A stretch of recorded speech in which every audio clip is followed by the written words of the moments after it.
Hi kids! Welcome po sa ating panibagong video discussion sa Filipino ngayong araw na ito. Ako po muli si Sir Jet at ako ang inyong mga kasama upang pag-usapan natin ang panibagong lesson natin sa Filipino na may pamagat na pang-uri at pang-abay. Kung kayo ay bago pa lang sa channel na ito, ay maaari nyo pong i-click ang subscribe button and kindly also hit the bell button nang sa ganun kayo po ma-notify sa mga susunod na videos na akin pong i-upload. At tayo po ngayon ay magpapatuloy sa ating pong discussion. Pero bago po niyan, ay tayo po muna ay pansamantalang yumuko at tayo po ay magpipray. Let's pray. Ama naming banal na makapangyarihan ka po sa lahat. Sa araw na ito ay humihiling kami ng iyong karunungan nang sa ganon aming maintindihan, Ama, ang aming pong pag-aaralan sa araw na ito. Maraming salamat, Ama, sa pagdinig sa iyong panalangin. Ito po ang aming samadalan sa pangalan ni Jesus. Amen. So, ano nga bang ibig sabihin ng pang-uri? At anong ibig sabihin ng pang-abay? Ano ang pagkakapareho nila at ano ang pagkakaiba nila? Atin po yung alamin. Atin muna po itong tingnan. Pansinin po natin ang mga sumusunod na pangungusap. Ang 1 at 2, ito po ay halimbawa ng pang-uri, yung mga salitang may salungguhit. At yung 3 at 4 naman ay halimbawa po ng pang-abay, yung mga salitang may salungguhit. Pero kung ating papansinin, halos pareho lang po ang kanilang meaning o ang kanilang kahulugan. Ngunit ang kanila pong nilalarawan ay iba-iba. Pansinin niyo po ang 1 at 2. Ang nilalarawan po ng tapat ay ang kaibigan. At yung pangalawa naman, ang nilalarawan po ng taos ay yung pagmamahal. Pero tingnan po natin ang halimbawa sa 3 at 4. Yung tapat ay naglalarawan sa ginagawa ni Sander na nakikipagkaibigan. At yung taos naman sa number 4 ay naglalarawan po sa salitang kilos na nagmamahal. Pansinin niyo po ito ng maigi. Ngayon ating alamin, ano nga ba ang ibig sabihin ng pang-uri at anong ibig sabihin ng pang-abay? Pag sinabi po nating pang-uri, ang pang-uri po ay naglalarawan sa mga pangalan at panghalip o hindi kaya ay panghalip. Ano po? Halimbawa po dito ay ang mabuting bata ay pinagpapala ng Diyos. Kung inyong mapapansin nyo ang salitang nakakulay pula, yun po ay salitang naglalarawan sa bata. Ang bata po ay kabilang po sa pangalan. Ngayon, alamin natin muli, ano ba ang pangalan? Pag sinabi po nating pangalan, ito po ay tumutukoy sa pangalan ng tao, bagay, hayop, lugar, o hindi po kaya ay pangyayari. At kapag sinabi naman nating panghalip, ito po ay tumutukoy sa mga bagay na humahalili sa pangalan ng tao, bagay, hayop, lugar, o pangyayari. Kagaya po ng salitang siya, sila, sina, ito. Yun po ang halimbawa ng panghalip. Kaya sa number 1 po, ito po ang nilalarawan niya ay ang pangalan. Anong pangalan? Ito po yung pangalang pambalana ng isang bata. Ano po? Mabuting bata. Yung mabuti ay naglalarawan po sa bata. Kasi tinawag po siyang pang-uri. Kapag ang kanyang nilalarawan, mga anak, tandaan po ninyo, ay ang pangalan o hindi po kaya ay panghalip. Sa pangalawang halimbawa naman ay ang kanyang nilalarawan po ay panghalip. Tingnan po natin. Siya ay mapagmahal sa kanyang kapatid. Yung salitang mapagmahal ay naglalarawan po sa salitang siya. At yung salitang siya ay isang panghalip. Ano po? Ito po ay kanyang tinutukoy o nilalarawan ng salitang mapagmahal. So, tandaan lang natin, kapag pang-uri, dalawa ang kanyang nilalarawan. Number 1, pangalan. Number 2, ay panghalip. So, alin man sa kanila, ang nilalarawan, ito ay masasabi nating panghalip. Pupunta naman po tayo sa pang-abay. Ano bang ibig sabihin ng pang-abay? Pag sinabi nating pang-abay, ito po ay naglalarawan sa pandiwa, pang-uri, at kapwa pang-abay. Pag sinabi po nating pandiwa, ito po ay tumutukoy sa kilos.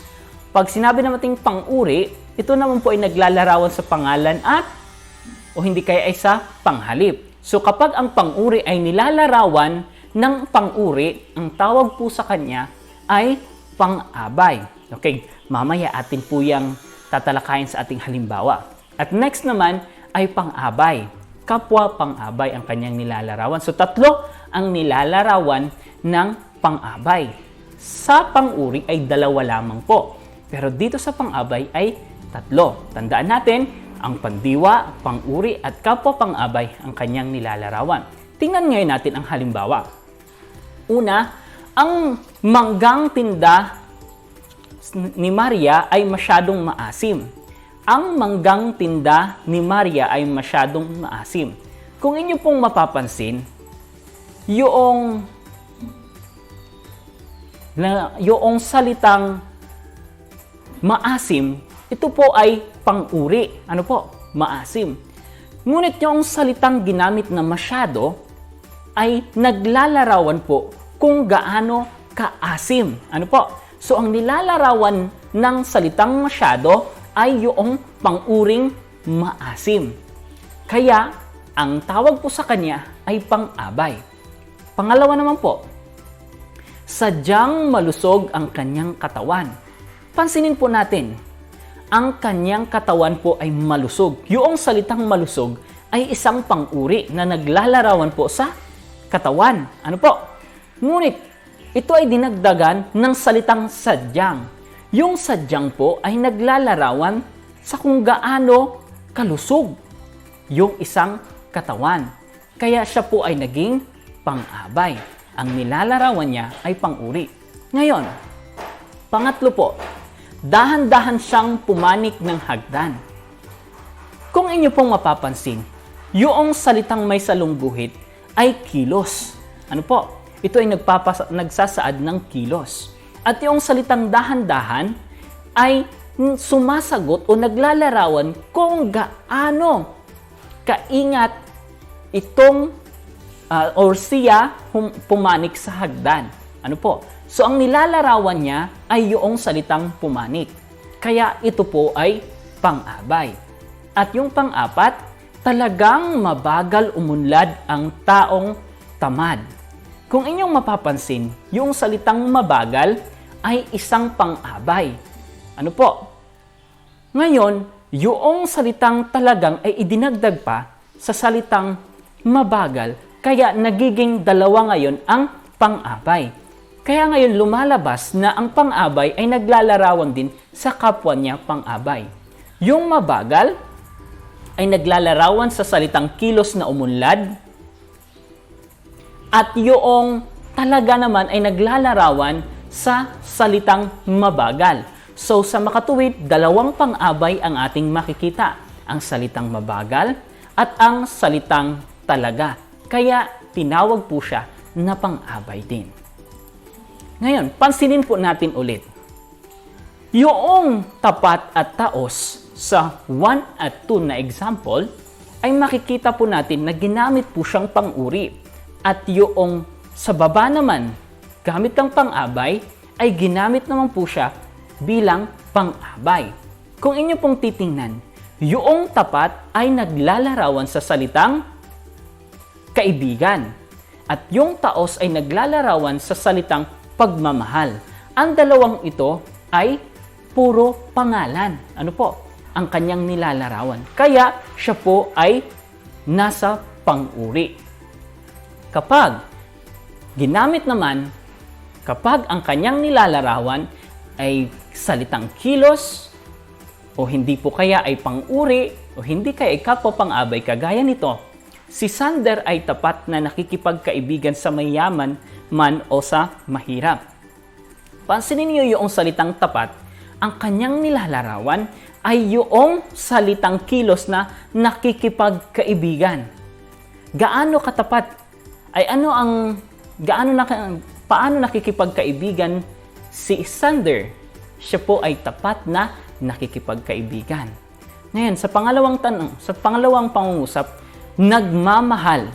Paano po siya nagmamahal sa kapwa? Taos. Yun po ang naglalarawan sa salitang nagmamahal. Ang nagmamahal at nakikipagkaibigan ay pareho pong salitang kilos. Sa makatuwid baga, yung tapat at taos po na salitang na ginamit dito ay naglalarawan po sa salitang kilos, kaya tinawag po siyang pang-abay.